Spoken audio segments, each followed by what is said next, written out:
So I worked with some other writers covering shifts throughout the weekend. And on Saturday afternoon, I got a message from my editor asking me to go to Queen's Park, to the dedicated free speech zone.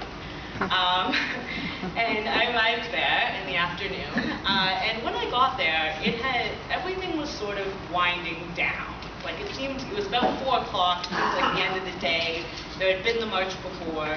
There were police around, but there were people sitting and standing and some music. It was really laid back. So I was, kind of checking out the vibe, getting ready to talk to some people, when all of a sudden, like was said in the documentary, it went from 0 to 100 in a matter of seconds. And all of a sudden, police began forming a barricade all along the southern part of the park so that people couldn't leave. And officers began coming in and charging into the crowd with their batons out, their shields up, grabbing people seemingly at random and beating them, which was something I had never seen before. And it's incredibly shocking to see that kind of fear in people's eyes and that kind of violence be committed. And so in a matter of minutes, there was a panic. People were trying to get out and leave, and sort of pushing and chaos.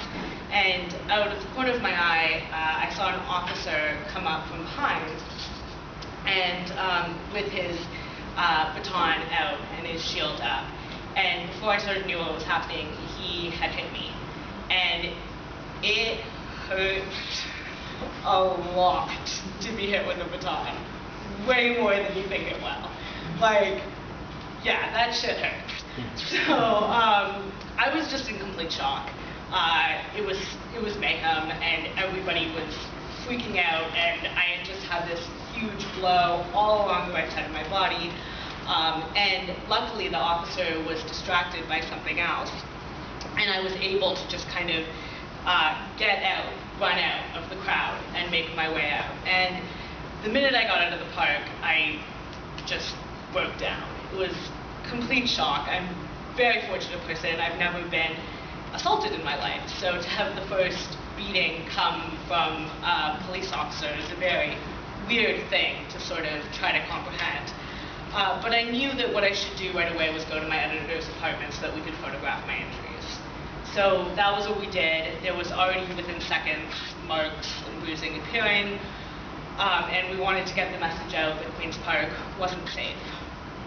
So that was what we did, but I think I was still in shock the next day when I tried to begin filing a police complaint. But part of the problem was that I didn't know how or where to file a police complaint. I had never heard of the Office of the Independent Police Review Director. I'd never heard of the Special Investigations Unit, because the public aren't really given any information about these bodies. I didn't know where the police officer who assaulted me was from, because his badge was covered. And there were, of course, police officers from all over the country at the G20.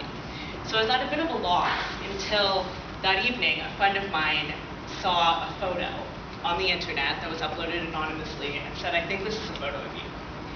And it is. It's a photo of me about a second before I'm about to be assaulted. And in it you can see the police officer who is about to hit me. So I sent that photo to the RCMP. I sent it to the Toronto police. And about 4 months went by, nothing. Until I got a call from the Toronto Star. And they said, "We've seen this photo, and we've run our special recognition software that we have on it, and we know who the police officer is. His name is Constable Babak Andela. He works for the Toronto Police Service." That's the photo. It's horrible.